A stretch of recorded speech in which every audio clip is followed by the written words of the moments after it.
தமிழ் சினிமாவில் குறிப்பிடத்தக்க நடிகைகளுள் ஒருவராக வலம் வந்தவர் கஸ்தூரி. அமைதிப்படை, சின்னவர், செந்தமிழ் பாட்டு, புதிய முகம் என ஏராளமான படங்களில் நடித்தவர்.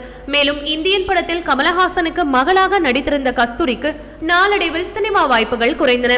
அதனைத் தொடர்ந்து சின்னத்திரையிலும் தோன்றினார். இப்போது பல யூடியூப் சேனலுக்கு பேட்டி கொடுத்து வரும் அவர் சினிமா துறையில் தனக்கு நேர்ந்த மோசமான அனுபவங்களை பகிர்ந்து கொண்டார். இது குறித்து தனியார் யூடியூப் சேனல் ஒன்றுக்கு அவர் அளித்த பேட்டியில், நான் தமிழில் நடித்த 2வது படத்தின் இயக்குனர் என்னை படுக்கைக்கு அழைக்க முயன்றார். அது எனக்கு வருத்தத்தை கொடுத்தது. அவர் அப்படி பேச ஆரம்பிக்கும் போதே என்னிடம் அந்த இயக்குனர் என்ன எதிர்பார்க்கிறார் என்பது எனக்கு தெளிவாக புரிந்துவிட்டது. நான் எதையுமே யோசிக்காமல் அந்த இடத்திலேயே அவரை அசிங்கமாக திட்டி அவரின் மானத்தை வெளுத்து வாங்கிவிட்டேன். நான் அப்படி பேசியதை அடுத்து என்னை அந்த படத்திலிருந்து தூக்குவதற்கான காரணத்தை தேடிக் கொண்டிருந்தார்கள். கடைசியாக நான் ஒல்லியாக இருக்கிறேன் என்று சொல்லி அந்த படத்திலிருந்து தூக்கிவிட்டார்கள். இந்த காரணத்தை என்னிடம் சொன்ன நானும் என்னுடன் இருந்தவர்களும் பலமாக சிரித்துவிட்டோம். ஏனெனில் ஆடிஷன் நடக்கும் போதே நாம் என்ன மாதிரியான தோற்றத்தில் இருக்கிறோம் என்பவற்றை பார்த்துதான் கமெண்ட் செய்வார்கள். அப்படி இருக்கும் போது அவர் என்னை வேண்டுமென்றே படத்திலிருந்து தூக்குவதற்காக இப்படி ஒரு காரணத்தை சொன்னபோது எனக்கு ஆச்சரியமாக இருந்தது.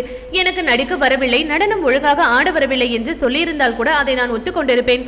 ஆடிஷன் நடந்தபோது நான் ஒல்லியாக இருந்தேன் என்பது அந்த இயக்குனருக்கு தெரியவில்லையா? ஷூட்டிங்கில் முதல் ஷெட்யூல் முடிந்த பிறகுதான் அவருக்கு தெரிந்ததா என்று சரமாரியாக கேட்டிருந்தார்.